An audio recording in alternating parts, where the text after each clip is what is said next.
coming. You guys can hear me okay? Yeah, I am so excited about this event tonight. Y'all came really deep, and I love it. I always have to apologize for the heat, but we gave y'all mini church fans, so you should be okay. You should be able to hear. So I'm so excited about this next guest because I've been following her for years before, I started creating Awkward Black Girl, before I started my second web series before Awkward Black Girl. And I remember discovering her through the site Shadow and Act. And she had this organization called Affirm, which is now Array, and they were hosting a Sundance dinner. And I remember, I think that was maybe in 2010. I can't see your face to verify, 2009 or 2010.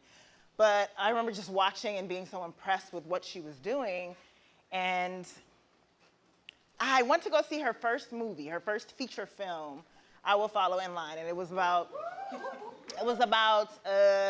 maybe a couple months into Awkward Black Girl. I think we released like 3 episodes. And I remember being in line for her movie, and she was out there greeting everybody. And I told this story before, but she was out there greeting everybody who was coming to her movie, just like, hey, you showed up, thank you, hey girl, good to see you, blah, blah, just doing making the government rounds. And then she got to me, and she was like, hey, how you doing? You look familiar. And I was like, oh no, I had one of those faces. And she was like, no, you have something, like, are you producing something? I was like, well, I have this series called Awkward Black Girl. She was like, yeah, that's it, that's funny, keep doing what you're doing. And I remember just being in her movie like, I mean, this is good, but this was better. So since then, I've just been so proud of her, even when coming up with questions for her, like, I was just sitting up there going through a lot of her accomplishments, like, just go, just kill it. So I'm gonna read her official bio and then bring her to the stage. So nominated for the Academy Award and winner of the BAFTA for Best Documentary, Ava DuVernay's 13th is one of the most critically acclaimed films of 2016. It was one of the most critically acclaimed. She's already moved on, y'all. She's already doing more. In 2015, DuVernay directed the historical drama Selma, which garnered 4 Golden Globe nominations and 2 Academy Award nominations, including Best Picture. Her current directorial work includes the award-winning dramatic television series Queen Sugar, which comes back in June, so quickly, and the upcoming Disney feature film, A Wrinkle in Time. Winner of the 2012 Sundance Film Festival's Best Director Prize for her previous feature, Middle of Nowhere. DuVernay's early directorial work includes I Will Follow, Venus Versus, This Is the Life. She also distributes and amplifies the work of people of color and women directors through her film collective, Array, named one of Fast Company's most innovative companies. Please welcome to the stage, Ava DuVernay.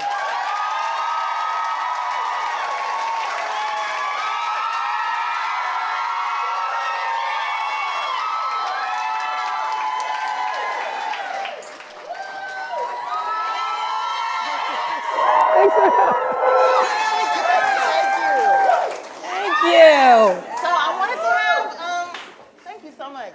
I wanted to have the Kendrick music cue element. That would have been, and I got to walk up in slow motion and the whole, and bouncing. That's nice. You have a quote on your Facebook, which I think is riveting. You say, I don't do it for the gram, I do it for content. It's so real.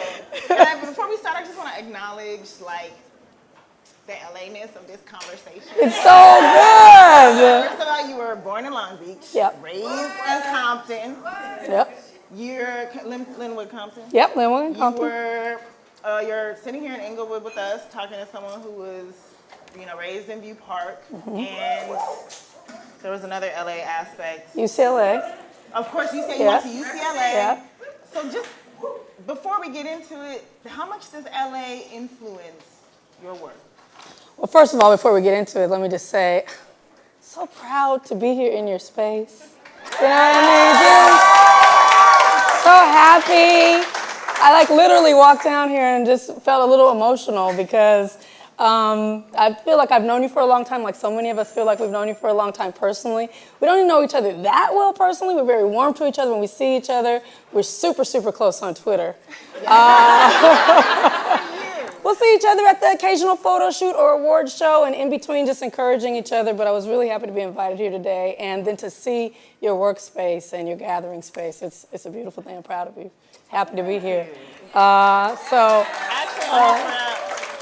Thank you for those words, but we have to toast first. Okay. Mix that up. So you don't drink. No. We put a little bit of Avion water in Okay, there. yeah. But I do. So I want to cheers. Cheers to us. To us. Yes. To you. Yeah. Woo, that was breakfast. So yes, going back to LA, having been born and raised here, what is it about here that kind of influenced your decision to be a part of this industry? Well, I love LA so much. I actually just got back on the red eye last night, very, very late last night. And as we just landed, and I was just here, I just thought home, I had to gram it, IG story, I just said home, sweet home. It just feels great to be here. There's something really, I don't know, the energy around LA when I don't think home is necessarily the place where you were born. Home is the place where there's some kind of chemistry or energy that really kind of amplifies you. And for whatever reason, LA is that for me. Living in the, not even the mid-cities, what would you call Long Beach and Linwood and Compton? Super, super South LA. What? What is it? Hub City is what my Compton crew down here say. So living over there and growing up over there and then going to UCLA and finding myself in the industry. The great thing about it is you start to know LA, the industry LA, and then because we grew up here, we know the real LA. I think what's so beautiful now is with storytellers like you, like me, like others, we're able to connect the two. Because really the world's view of what LA is not really, that's like 6 miles. The real LA lies outside those borders where real people are having real lives. And so just the energy of it, I love it. I can't see myself living full-time anywhere else. Yeah. I've lived other places for short amounts of time, but this gives me my creative juice. Yeah. So you have this whole ass career as a successful publicist. You started off as a journalist, and then segued into being having your own publicity company. Yeah. And then made a documentary. Yeah. While you were still repping clients. Yeah. And what made you decide, one, I can do this. Right. I can make a documentary. Yeah. Why not? Yeah. And two, to take that step to be like, oh, I have a career. I know that I'm good at this, but I'm gonna take a risk and we tend to be in our own heads and possibly be bad at something that I haven't tried before. Right. Well, the first risk was doing publicity because no one in my family worked in the industry at all. And it was really, the encouragement of my parents that said, you can get into publicity from journalism. Journalism was the first thing that I was pursuing. I was an intern on the OJ unit. So I'm about 10 years older than Issa. So internship was a really prestigious internship that everyone wanted at CBS News. And I got it. And I thought I was going to be in the newsroom, producing news, being the black woman Walter Cronkite. And they had me camped outside this lady's house. She actually lived in South Central, which I think is why I got the job. Sorry to turn my back to you all. Which is why I got the job. They're like, oh, she's from South Central. She won't be afraid to go camp outside this lady's house. So literally, I was camped outside this woman's house. She was a juror on the OJ trial. And at one point, I was just like, this is whack, this isn't right. And when they asked me to look through her, I think the memo was, do not be afraid to look through on the porch, the surrounding area, and in the trash receptacles. Wait, just you by yourself looking through her? Yeah, just looking through the trash. Well, no, there was reporters people from every news outlet were outside this woman's house. Everyone had somebody outside these places to try to get these people because it was a big, big story at the time. So anyway, that made me disenchanted with news. I moved into publicity as another way to kind of make news, but from the other side, with something that I love, movies, because I'm a super, super movie nerd. And it was my mother and father who really encouraged me, go ahead, try it. I did well in that industry really young. I opened my own agency when I was 27. And the transition into film came because I was on a whole bunch of film sets. a lot of film sets, and I was watching these white men direct. I never saw a woman direct. I did over 76 films, and I never put publicity for 76 films, and I never saw a woman direct. And so I'd be watching these guys do it, and I'd be like, this is it? This is,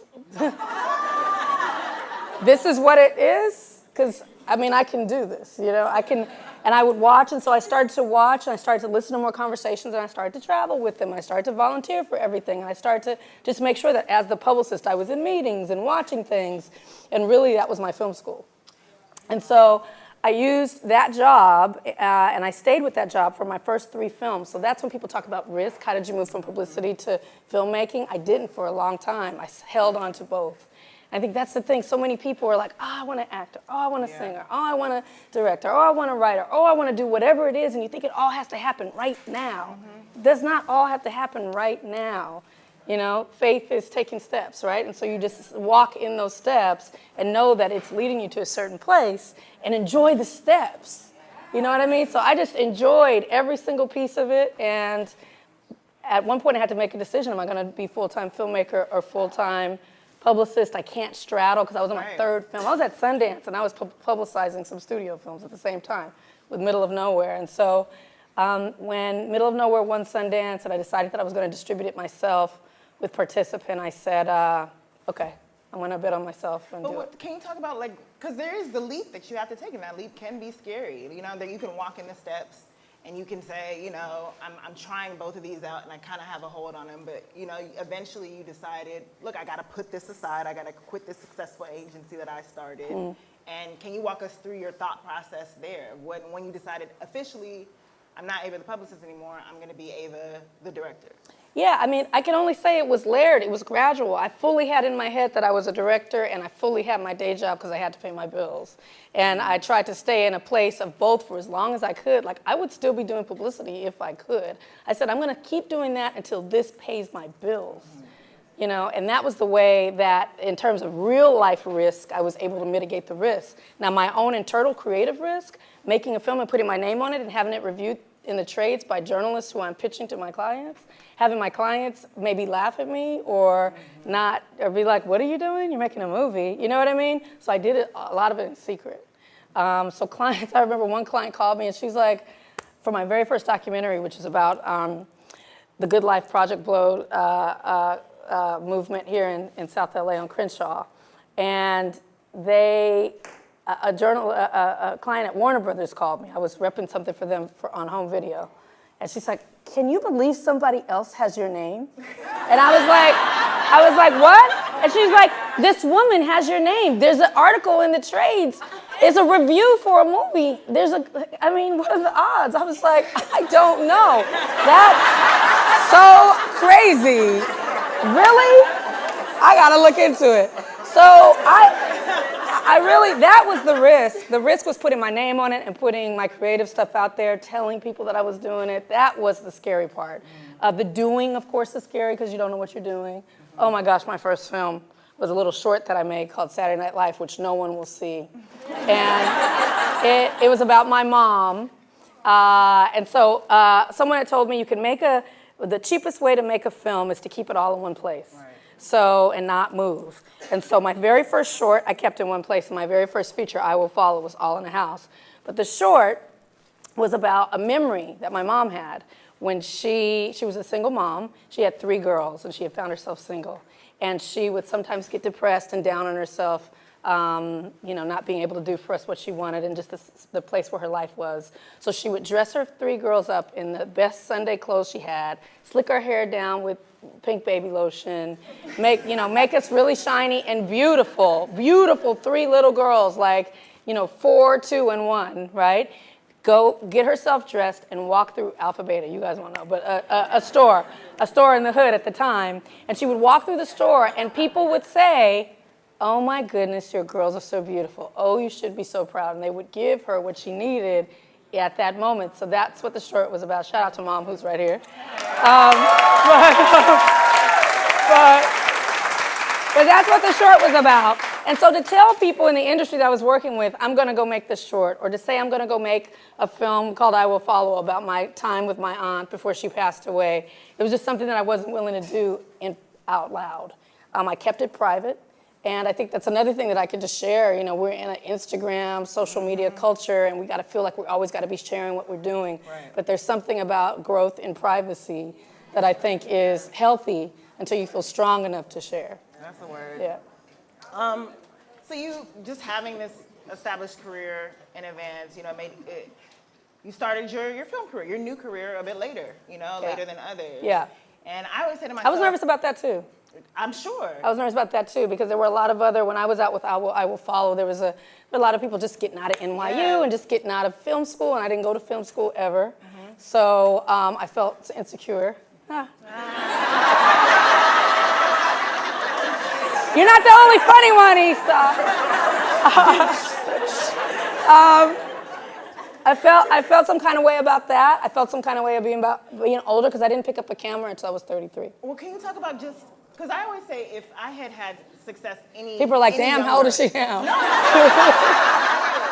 If I had had success like any younger than I did, then I would have been an industry hoe. Like I would have been saying yes to everything as opposed to like making yeses. Right. Like they'd be like, do you want to do a KFC commercial? I'd be like, yes, please. Just like in me, I don't think I would have had the same discernment. So how do you think being like older helped you to make better decisions? Just as you said. I mean, I think because I'd worked in the industry as a publicist, I was not enamored by red carpets because I used to roll the red carpets with my hands. Like, I was a person who made the red carpet for stars to walk down. So when I walk on a red carpet, I'm like, oh, that's the 18 pile. They got it from such and such.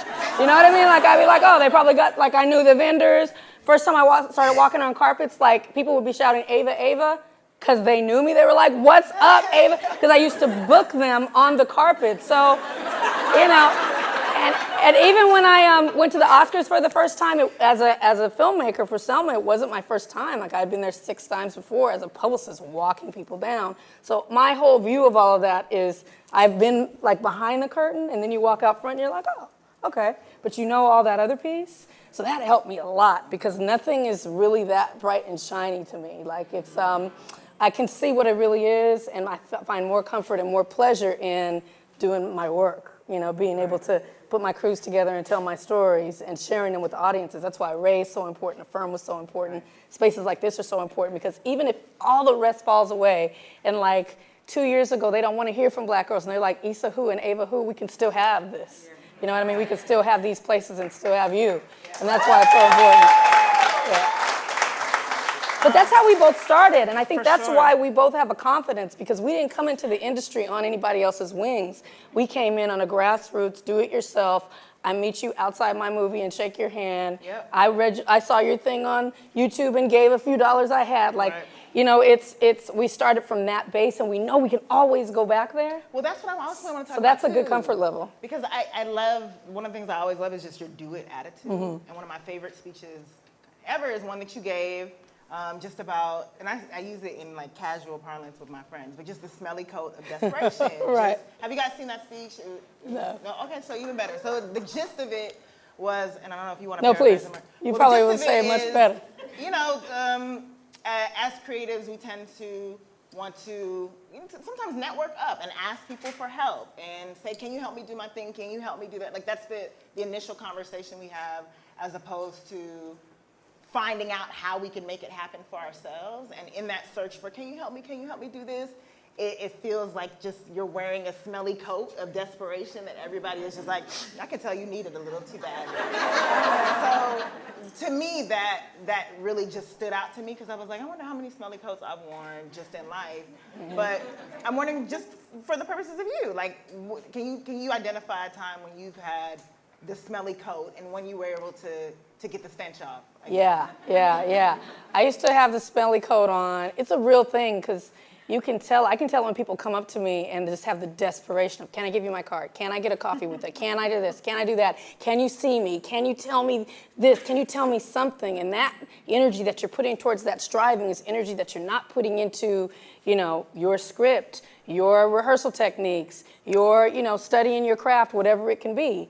And so it's outside of you, because it depends on somebody else doing something for you, and you can never be empowered that way.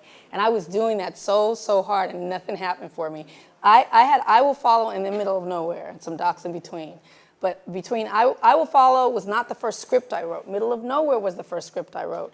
And I was taking it out and I was shopping it in the traditional way, like trying to get big name producers on and trying to get big name actors on, and was able to get some of that up and running, was able to get in some rooms and pitch, and just the pitch was just such a pride swallowing thing, right? Because I was walking in there so desperate. I mean, so psyched out in my head and so desperate and so thinking that those people on the other side of the table were more important or had more value than I did.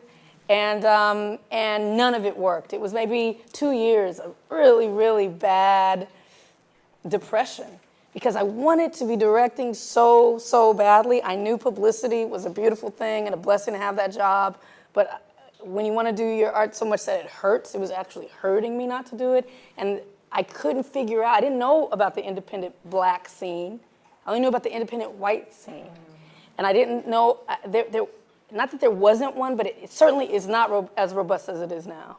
And because everyone was spread out. Some people were doing it in New York, some people were doing it in Seattle, some people in Philly, some people here, some people there, but everyone wasn't together. You talked about Shadow and Act. It started to be a place where I started a firm right around the same time Shadow and Act, around the same time that it just started to build. You were doing your thing. It all started happening around the same time. So it's interesting about like a collective energy of people that are like, we're done with this old way, we're doing it a new way, and didn't even know each other. But it really was the turning point when I went to my documentary that was before I started pitching the movie. My documentary went to a small black film festival in Seattle called the Langston Hughes African American Film Festival. It doesn't exist anymore in the same way that it did. Doesn't exist anymore in the same way that it did at that time because they've had funding issues, unfortunately. But it was beautiful and huge, and I saw black people around film, and I thought, gosh, there has to be another way to do this other than knocking at, no disrespect, I mean, why am I even saying no disrespect? Knocking at the white man's door, okay? And so, knocking on the door, asking for permission to go in their door and go into their house instead of building our own house. So that's when I started thinking about that, and just all started to come together for me around that time. I can't pinpoint the exact moment, but when I think back, and I thank you for the invitation to do so, it was right around that time, that film festival, and then I just started to put one foot in front of the other. What do you have to lose? I mean, what are they gonna do? Take you over their knee and spank you? Like what? If you fail, you fail. You know what I mean? If you fail, you just fail. You try again. Well, the attitude has gotten you to break so many records just as a filmmaker, as a black person, as a black woman. You're constantly, like, your name has so many firsts in front of it. And I wonder how that has, one, affected, how people talk to you now and approach you to do things. And then just on the other end, you've also used that to bring up other filmmakers and shine the light on other creatives in a really positive way. So it's like, it's not just me. Look at who else is doing other amazing things, and look at who else you should be paying attention to. And in doing that, you've also changed the conversation and taken ownership of the conversation about diversity and inclusivity. And so how does that affect the way that you're approached now by big studio heads and executives? It's different. Yeah, I just didn't think the first thing is interesting, which I'd be interested to talk to you about, just in an exchange, and how that is for you, because you have that as well. It doesn't really, it doesn't sink into me, and like I don't really think about it unless somebody says it. I don't know how it is for you. I think I'm the same way. Yeah, when somebody says it, I'm like, okay, yeah. But also, I've said before, I feel like it's bittersweet because, this didn't become invented because we came. People have been doing this, sisters have been doing amazing work for decades before us. And it just happens to be a time where there's a real deliberate and focused light on us, and we have the formats and the platforms to move in a different way. But, my work's no better and certainly lesser than the magnificence of a Julie Dash or a Ezrin Palsy or a Nima Barnett or a Casey Lemons or a lot of the other women who came before us. And probably the same for you in television. So, when I hear first, I'm like, first that you decided to make first. You know what I mean? But not really first for us. So I kind of just I just take it with that kind of grain of Does salt. it make you kind of uncomfortable too, just those conversations? What, the conversation, the first conversation? I mean, yeah, just the first conversations, especially given the fact that you are championing like other people. You're like, well, what about this person? What about this person? Yeah, I mean, I think I'm aware enough to know that it's getting me through doors and opening some doors, and I'm going to use that. I just feel like, gosh, it's just no fun to be at the party alone, right? Like, this is fun, right? Do you want to just be on the stage by yourself? This is like the best stage I've been on in a long time because I need to get to talk to my sister about it. But if she wasn't here,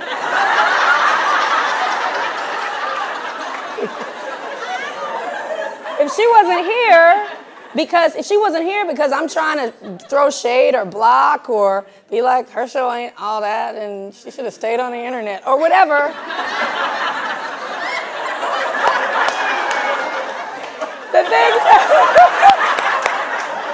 The things people say, you know what I mean? If you're trying to block that instead of opening up and being like, wow, look at, I mean, some of the best moments have been like, we did that Essence cover. Yeah. It was me, you, Shonda, and Mara. I can't remember that. To see that cover and to have dinner together after has a better memory than all the solo covers because we were together and that's a statement, that's something. So yeah, I know that the first thing and all of that, helps to get through the door and opens the door wider so that more people can come. And that's what we do with Array. That's what we do with, hiring all women directors on Queen Sugar. Every time I have an opportunity, and I know you do too, trying to mob in before they throw us all out. Because it's harder to throw all of us out than just one. How about that? They're not going to take us all down, are they? That's a lot of strapping. Yeah. Can't take us all. Yeah. Well, I also love that you're like super just given, the sharing and cover, and then I remember being in one of your amazing short films with Lena Waithe. And oh my gosh, that was so fun. We were just so honored to be like, that was so and we fun. had like a cameo look, like the camera got to us, and of course we did the most with our look. Like, you had a slow-mo? I put you in high speed. It was yes, with the music over. She looked over her shoulder like, what? Yeah, it was good. But that short is called Say Yes, if anybody wants to check it out. It's a fun one. And I feel like you're super just plugged into the conversations happening around you on Twitter, just via all social media outlets. Like, you're constantly aware of what's being said. And I mean, I'm sure I can attribute some of that to your publicist background, but how does that also shape a lot of the business decisions that you make moving forward? Yeah, I think, social media I think it's the same way. Publicity might have something to do with it because I'm not afraid of press. I think a lot of people that get into a public situation start to become afraid of the press, sitting down, doing an interview. I know a lot of my clients would say, how do I defend myself if they ask me a question I don't want to answer? It'd be like, I don't want to answer that question. I mean, you know what I mean? Like, just a fear of what's going to be written. And I just never approach press that way, and I don't approach social media that way. Like, I got on early. Actually, a mutual filmmaker friend of ours, Matthew Cherry, is the one who he was like, dude, you need to be on Twitter. I was like, what? What's Twitter? I don't have time for that. And he was like, no, you get on and you talk to people. I was like, in 140 characters, what is this? What is this? Why can't we have one room? I don't understand. And he was the first, Facebook, Twitter, all that stuff. He was the first one to say, plug into it, it will help the films. You don't have money to promote the films, get into it. So that's how I started to get into it and having conversations. But I think it's so important. How can you make great stuff if you're not listening to, if you're not listening, if you're not with people, then how can you make something for the people? And that's what I want to make. Right. So then you become disconnected and you start, I don't know. I mean, I know we can all name some actors or producers, a few come to mind, that started in a place where it was really rooted with people. Mm-hmm. And as they got money and fame, they started to move. Mm-hmm. Huh? They get brand new. And they move from the people, and now their stuff is whack. And it's like, it's because they're not listening to us anymore. Yeah. So. How do you decide? I'm even being on Twitter too much, though. No, I don't. What's your preferred platform? I love Twitter, but I love to read Twitter more, and I'm still. You use it as like a news feed? I use it as a news feed. I plug into there's a couple people that I follow who like stand for the same people I do, so I go to their pages to like get the updates. But Okay. I'm an observer. I'm a lurker. I'm a creep. Yeah. I see you doing your IG stories though. Those are good. Yes, you have really good IG stories. Like, Yeah, I try to keep it plugged in. I feel like I'm getting a behind the scenes, you know. I consider it a film that I'm just making, putting out scenes of the film. But it's great to keep in touch with people that way. No, it is, and it's a way for people to feel like they are also part of your journey, which I feel like a lot of people do. And you also because they are a lot of voices just via social media. How do you decide whether or not you're gonna, one, take on a project, and two, take a chance on new voices and new creators of color? I think the thing I'm always really looking for is rigor, because a lot of people have talent, but not a lot of people have rigor and discipline. So just because you have a script, okay, what are you doing with it? Just because you have talent, okay, that's the first thing that I ask. Someone says, I'm an actress, what can I do to audition? I said, do you study? Study. Yeah, no, I took a class back in the, no. Do you study? Are you studying your craft? You know what I mean? How many scripts do you have? Just the one? You know what I mean? What else do you know what I mean? Just what are you doing to move it forward other than waiting for someone to do it for you or asking me or you or whatever to do it for you? That's what attracts me. That's what the smelly coat. When you take that off, you start wanting to do for yourself. So when you meet someone, you're like, I am this person. I'm doing this, and this. I'd love you to take a look at something I've done. Or, you know, I'm doing it this far. Can you tell me how to get a bit further? Those are the conversations I love to have, to see what people are doing with what they have, where they are. That's the most exciting stuff. When I look back at Awkward Black Girl, those first couple episodes, I don't know, you had like, not a lot. Funny as hell, you know what I mean? Because you were using what you had, and there was authenticity there. It was so real, and you just wanted to ride with that. It was just broke energy, honestly. It was. It was broke. I was very broke. It was. But was it broke energy? It was. I think you're more creative when you're like, I don't have. No, nothing. What are they gonna do? Right? What are they gonna do? There's nobody looking at. That's the best time. It is. And you're what? I was talking a lot of mess about what I wasn't seeing, and I felt like this is my chance to like just put it out there so I can continue talking mess. But that brokenness also makes you creative in a way that because you don't have anything to lose. Yes. Like, would you say? I look back at my early independent films and I say that might be the time, other than now, and there's maybe about 5 years in the middle where I didn't feel as free. I mean, I always felt free and tried to do my own thing, but like I feel very free now, and I felt very free in the beginning when no one cared. Yeah. This is an amazing time when no one cares. You can do you can do the you always wanted to be that's not really you. You can experiment, you can do whatever because no one's checking for it, no one's judging. Once you can get past that risk of like, what's my mama and my friends and my coworkers gonna think, which is a thing, like I had to get past. Once you can get past that and you're just doing it, the freest time is when, before it's sold, before anyone's looking, and to just revel in that time. Well, you're way past that now. Your first film, I Will Follow, was $50,000. Yeah. And now you're just finished, but you're doing in post-production for A Wrinkle in Time. That's $100 million. So how does it feel? One, to think back about that, you just said there was this amazing period where you could I can make a film for $50,000 if it feels like whatever, I did it at the end of the day, to, oh shit, all eyes are on me. I'm the first Black woman to do this shit. Like what's going through your head right now, and how do you calm yourself down if you're even revved up at all? That's interesting. Nobody's asked me that question. I feel like when I was on the set making A Wrinkle in Time with all the resources and anything we wanted to have, and really the backing of Disney and the support of like, go do you, we want to support it. First I was super suspect. I was like, okay, they're gonna come in here any minute, you know, pulling plugs and whatnot. And every step of the way, they were just like, what else can we do for you, Miss DuVernay? I was like, what? I mean, it was just a constant, like, supportive thing that I feel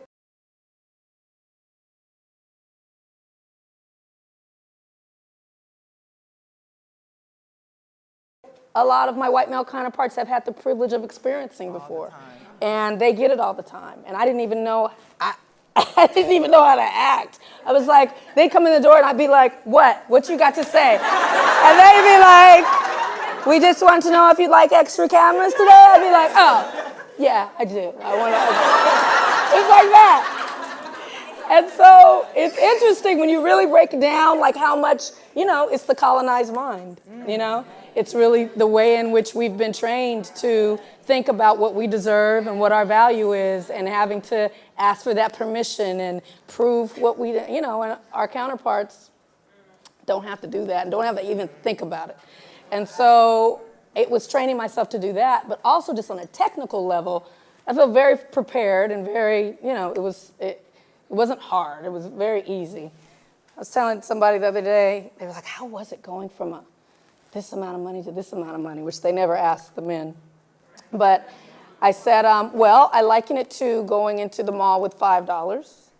I know how to shop on $5, and going into the mall with $5 million. I know how to shop on $5 million. You know what I mean? You're gonna figure it out.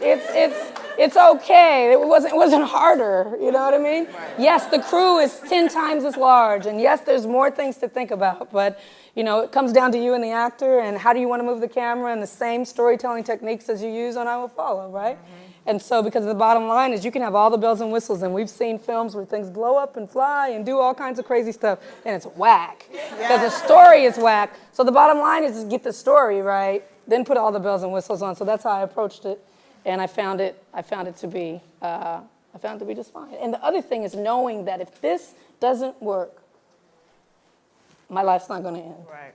I will go back. I will say, Issa, can I use your basement?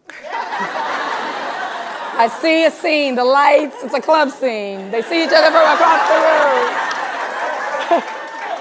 I say, I need some extras. I'll go out on Twitter. You all will come. We can do this. It's okay. It's going to be okay. It's going to be okay.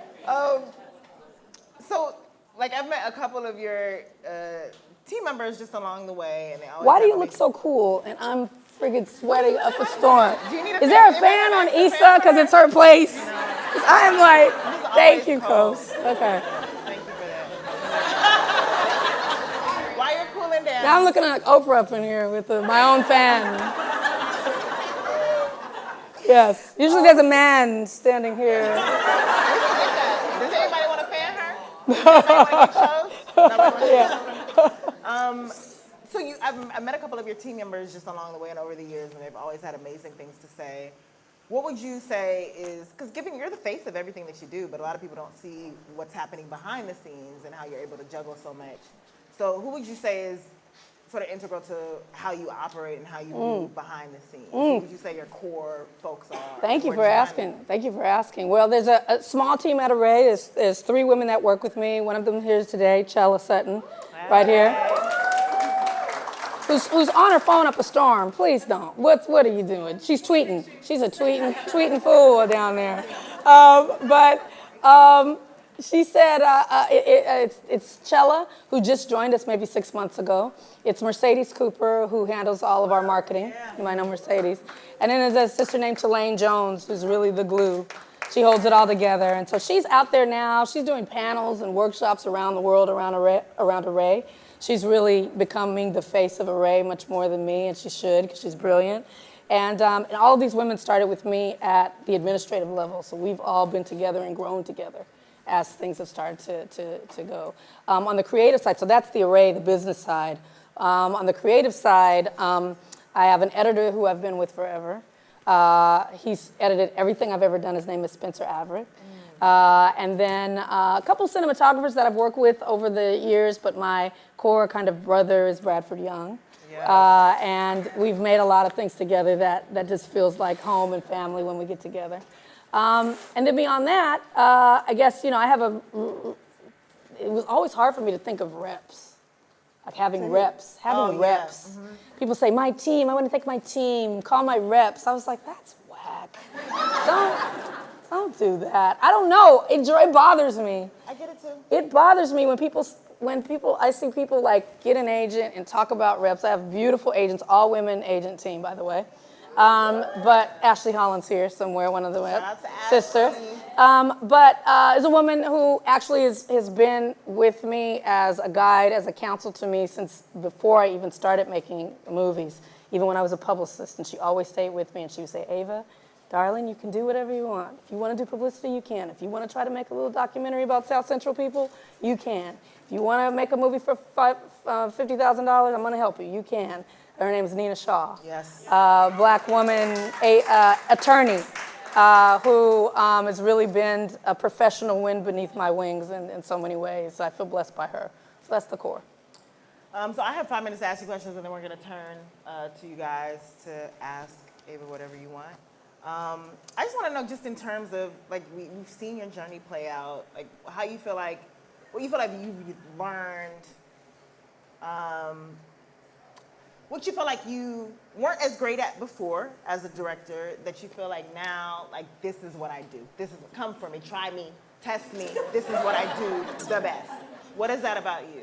I feel like I wish I had like like Obama has a translator and it's the guy from Key and Peele. I wish I had Issa out there like just walking for me, like try me, test me. I'll say the regular things, then she'll say what the real. Come for me, I do. Yeah, come for me. Yes, I wish that. The thing that I've learned, I was super, super insecure because I had never, I didn't go to film school. So I didn't know a lot about the camera. I felt like I knew how to talk to people. I knew story because I wrote my scripts so I could talk with the actors about story. So I never felt uncomfortable with talking to actors and directing actors because I was a publicist, so I worked with a lot of actors, and I know that they're just people and you just talk to them regular. Don't be all scared and intimidated. Just be like, nah, you got to do it again. Go back, come back again, you know? And they just want to get down to the root of their character and the story. So that was never too much of a problem for me. It was the camera. And knowing what to do with it, and being uncomfortable that I didn't have all the technical terminology. I mean, now, you know, I can nerd out with you about lenses and cameras like the rest of them. When I first started, I was really intimidated that I didn't have all that film school language. I didn't have that vocabulary of academia to talk about things in the same way. So that was really important. That's why Bradford Young was so important in me getting to a place now where I'm making movies without him, because the brother's busy because he's shooting Star Wars. Okay, you can't shoot. Okay, because you're shooting Star Wars. That's fine. I'm gonna let that pass because it's Star Wars. But on the next one, you're gonna. But yeah, it was because I had a black man there who knew my words as a black woman and did not need to hear it in terms of cameras and lenses. I could say references to art, literature, other films that we shared because we were of similar age and similar background, black stuff. You know what I mean? That I could just be like, I need it to look like, you know that in Belly? Yeah. When she walked, he'd be like, right. I say, when he came around the corner, and then, I need it like that. He'd be like, bet, hook it up over here. So, you know what I mean? I could talk in that kind of space to him until I could get to a place where, you know, I can now on the set of Wrinkle in Time where I work with a beautiful, beautiful DP, Tobias Schliessler, very, very big DP, and I can speak to him, and now I can speak to him in his language of lenses and all of that, but I still prefer to make you go, I want you to go watch a movie called Belly. And I want you to see this scene. Like, now I can speak in my references by my choice and not from a place of lack, but from a place of empowerment. You need to know my references. Or you need to go watch what have you. And you want to surround yourself with people who are willing and excited to do that. And so that's what I've tried to do. But yeah, that was the thing. It was the camera for me. And I think the only lesson that came out of that is you don't have to know everything to do the thing that you know. I knew that I could direct movies. I knew I had stories to tell. And I knew I had enough of how to do it. I knew enough to get it done. The stuff that I didn't know, I was not willing to take the time to have to know that down to the bone. You know what I mean? I knew enough to have the confidence that I could get it on the screen in the way that I wanted, as long as I could find like-minded people who would be kind to me in the process. And I was able to find that. And so that's a big thing, is you have to find your tribe. You have to find those people who will ride with you and who will build with you and who will create with you from a place of brother and sisterhood, no matter their color, no matter what their background is. They're coming from the same like-minded place, which you did. Right. And that's how you move forward together. Because I can't think of anybody now who's enjoying a lot of success who didn't have a tribe. I look at you. I look at like Lita and Justin. I look at, I look at Brad and that whole piece. I look at You know, even Misha and Underground. Look at Kenya. He came from that comic background, and all those folks there. Even Barry or Jordan. You know, everybody's had some core of key homies around them who would be like, "That's whack, but I'm gonna ride with you." You know what I mean? Or right. Let's try it. Let's go out on the weekend and try it. Or I'll read that script. Or I'll watch you do this act. And that's so important. I have one more question. I'm good. And then I'll turn it over to the audience. But you don't have to do the thing that you, say that one more time. You don't have to know everything to do the thing that you know? Yeah, you don't have to know everything to I think I never said it before. Oh, somebody got that out there. Never said it before. Everything to do the thing that you know. I think that's so it was in the moment. I don't know what I said, but you know what I mean. Yeah. Just because you're such a visionary and just so on the cusp of things, I'm just curious to know who or what you have your eye on next. Oh, to do next? Mm-hmm. Oh, wow. This is a setup question, isn't it? No, I want to work with you, of course. No, stop. I want to work with you, Issa. That was not a setup question. No, I really want to work with you. I want to work with, now that I feel like I'm maybe to a place where I'm not, the main thing is I was very,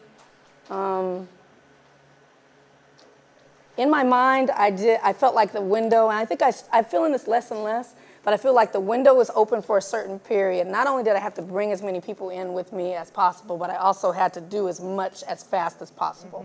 Because if it closes, I got all this out. Right. So I've made a lot of work in the last 5 years, and it's taken a personal toll. You know what I mean? Because I'm always working. Always. At the risk of, thank goodness I have family and friends who are like, my friends down there are like, yep, Negro, you always working.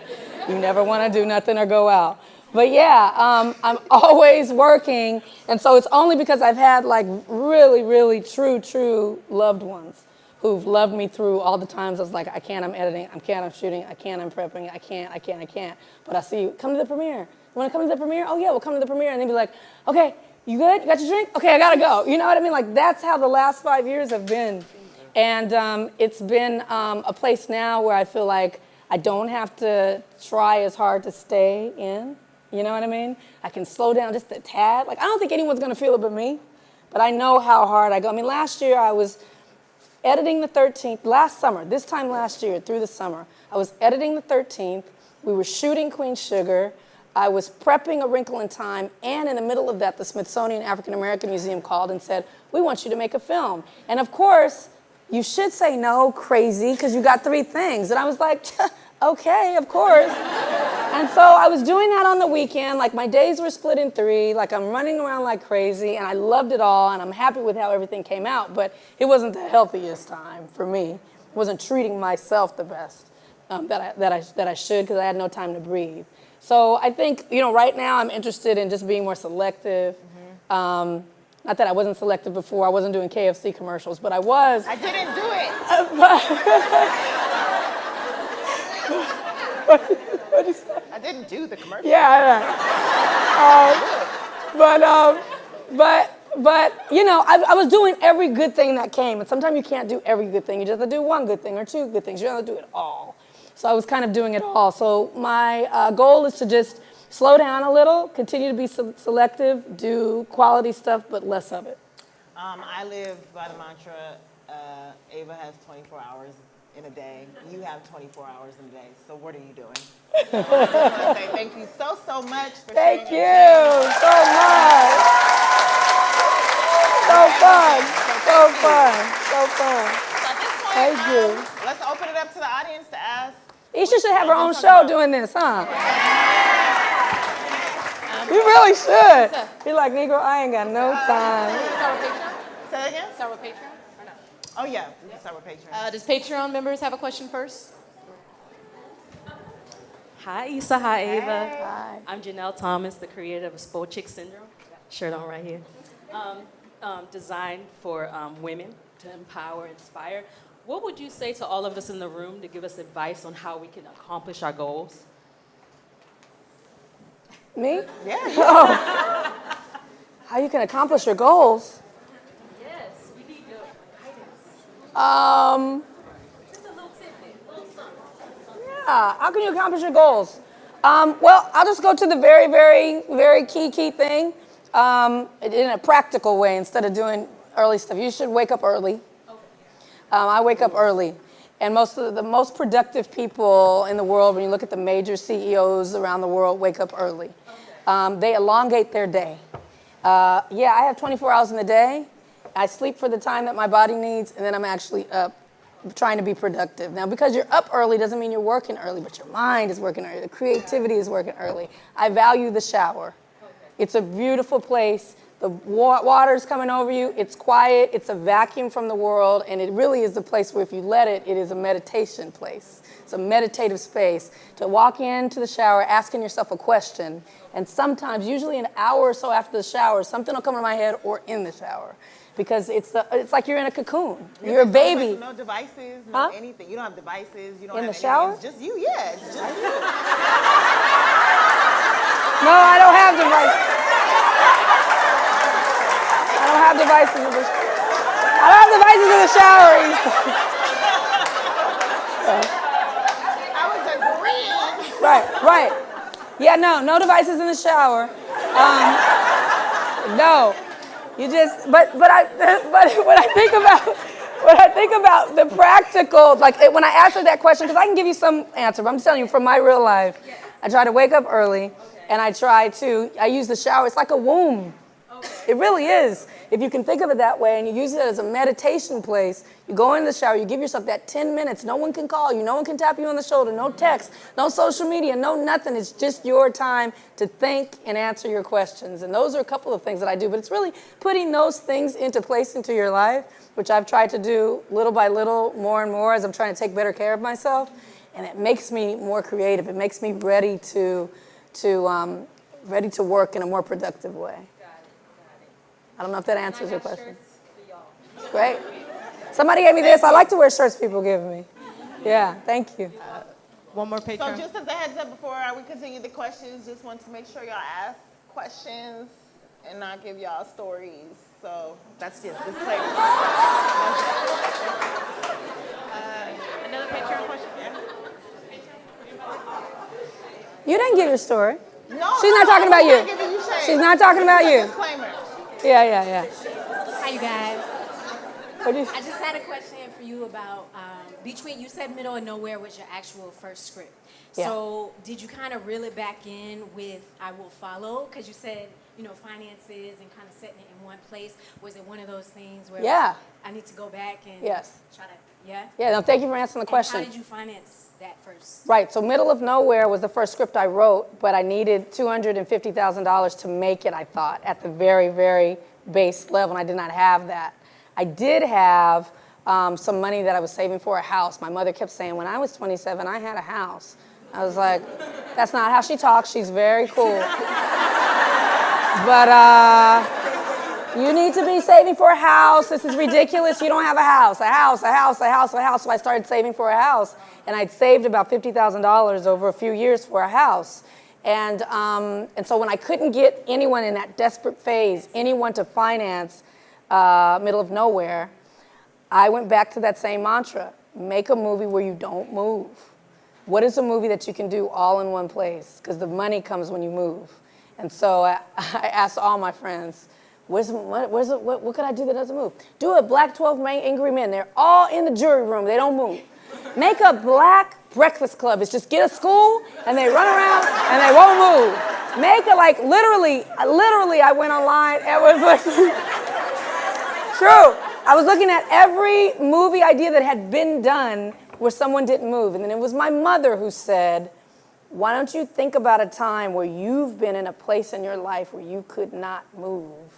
And think about where that was. And it was the time when I was the caregiver for my aunt Denise, who's since passed, but I was her caregiver in her final couple of years when she had cancer. And we were just in this house, and I narrowed it down even more to the day that I moved out of the house after she passed away. So I Will Follow all takes place in one day, a young woman who's moving out of her house, moving on to the next part of her life. And I made that for what I had in my account, which was $50,000. So I wrote a script based on what I had. I had a house, and I had the $50,000. And so I wrote a script that had the right number of characters to afford for actors, the right amount of, whatever I had, I backed into the number that I had. And I did the thing which people say never do, which is spend my own money. But you spent your own money for Awkward? For Awkward and Awkward. and a lot of other things. A lot of other things. Sometimes you... I hear you. Sometimes you got to do it. Yeah.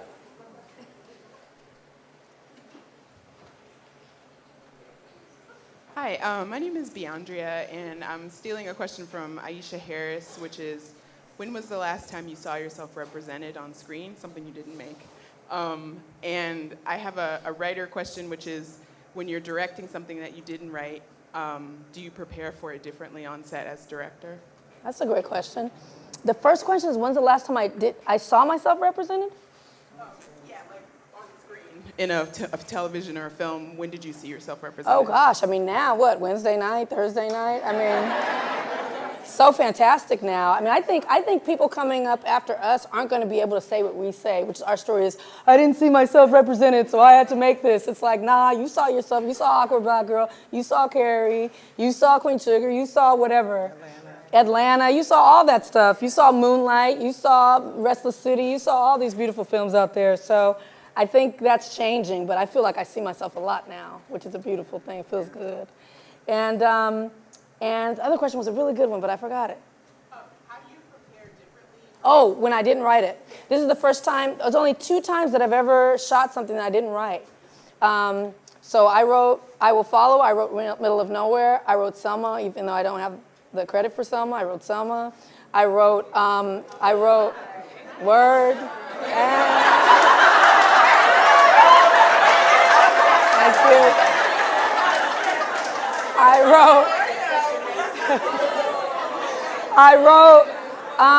I wrote Queen Sugar, the first episodes in the Bible for that, and write what happens with that.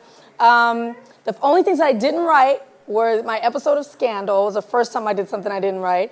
And in that situation, I was just trying to serve Shonda.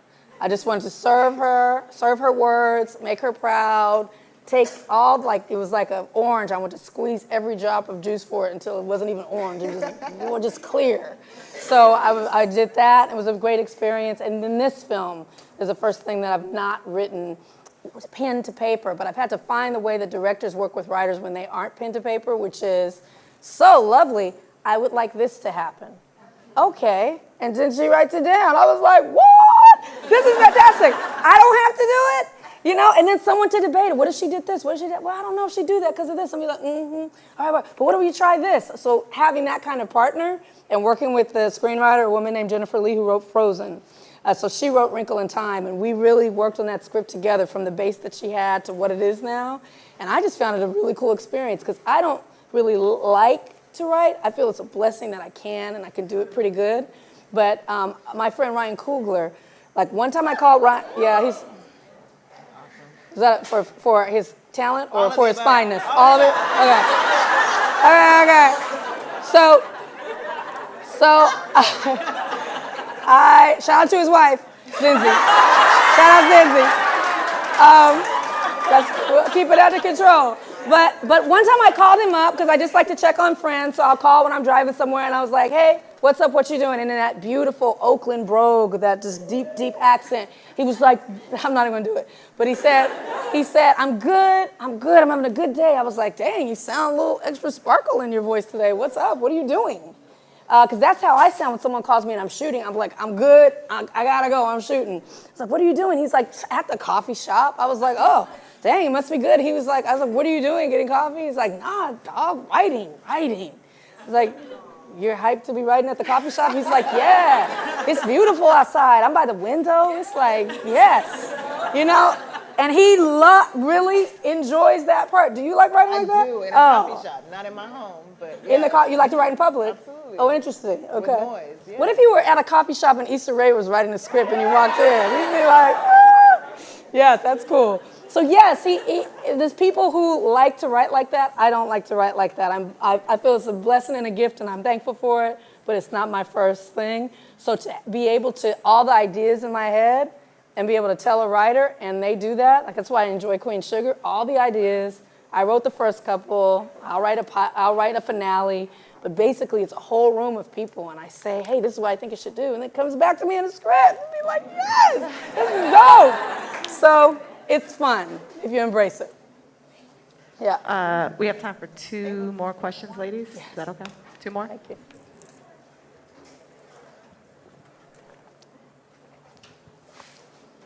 Hi, Hey. my name is Danielle. I wanted to know, we always have those moments of self-doubt. So was there any a time back in the day, or even now, when you're like, I just don't belong here? And then when did you get to that point when you were like, no, I do belong in this room, that's my seat at the table? Right. Yeah, for sure I thought of those times that I don't belong here.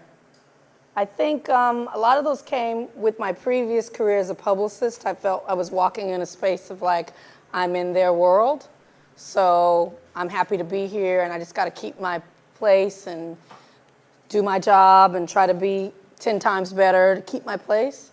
And it's really when I went away from that and started in this creative path in creating my own space that gave me the confidence so much that when I go into those spaces now, whether it's a room with all people who are not of color or a room with all people who are not women, I feel it doesn't bother. I acknowledge it. I'm like, this is whack, and you guys are all whack that we're looking like this up in here.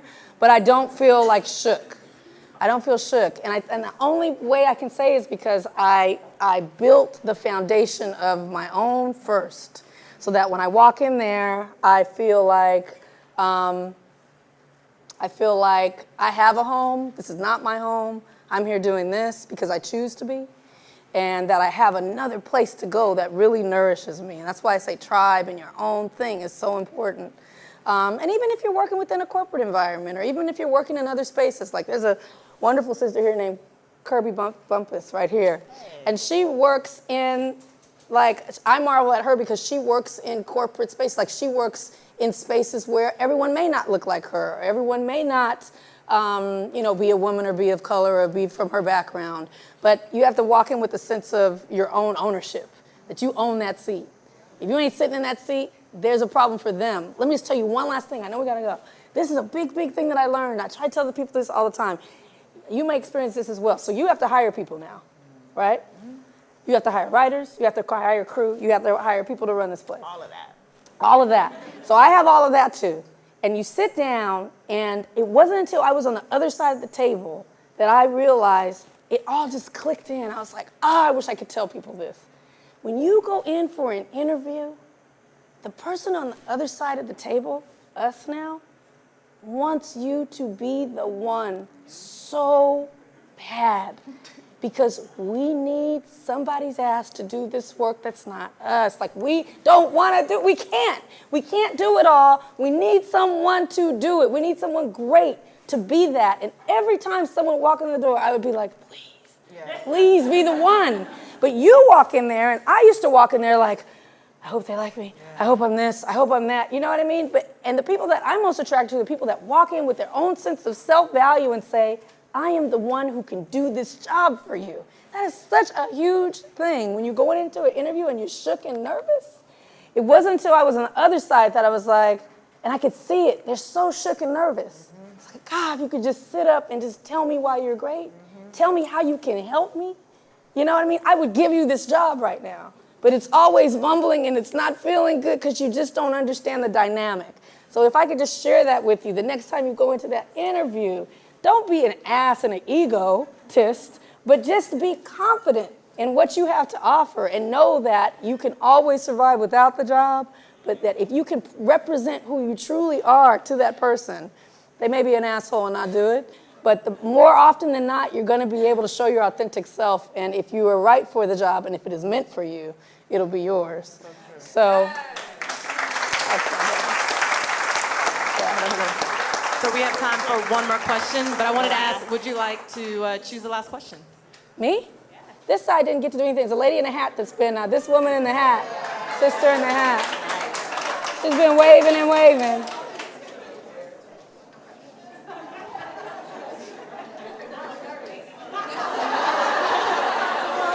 Thank you for providing this space, Issa. It's an honor to be here. Thank you. I wanted to ask you, Ava, the 13th. That documentary, it sat with me like so long, even after the movie was over.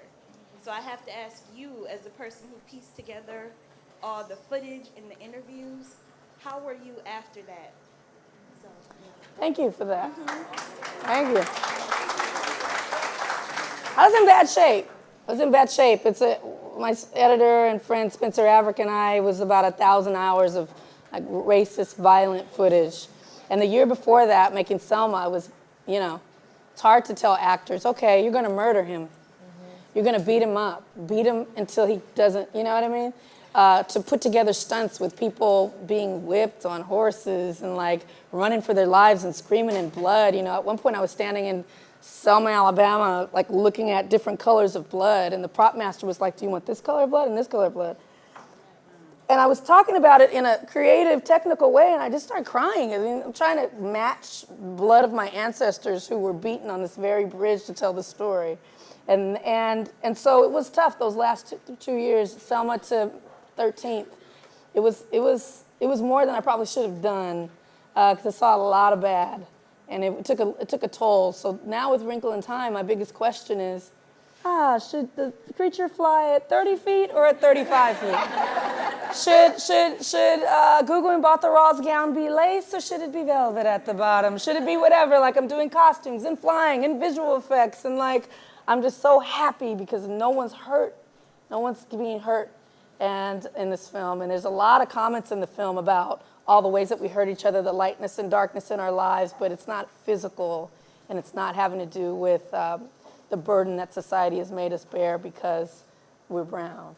And so, the center of the movie, in the book, it's a sweet little white child, and then, I'm sure she's so sweet, but in Middle of Nowhere, in Wrinkle in Time, it's a brown girl, so it's a black girl who's at the center of the movie.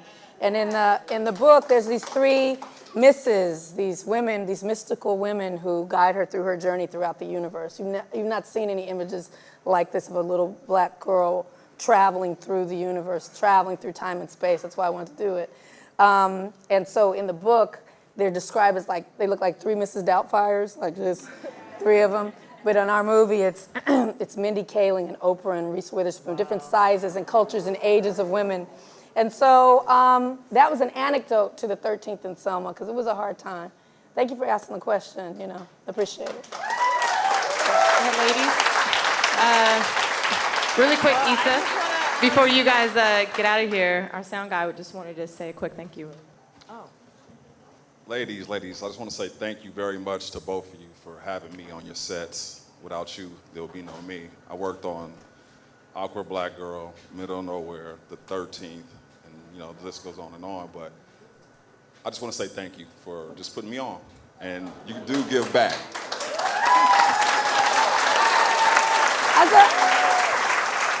That's an important thing about hiring each other. You know what I mean? Hiring each other.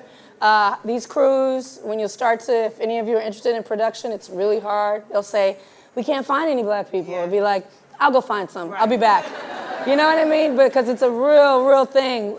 Black, brown, women, there aren't a lot, and so you really have to reach out and find and bring each other up, bring each other along. So it's an honor to do so. Happy to be here.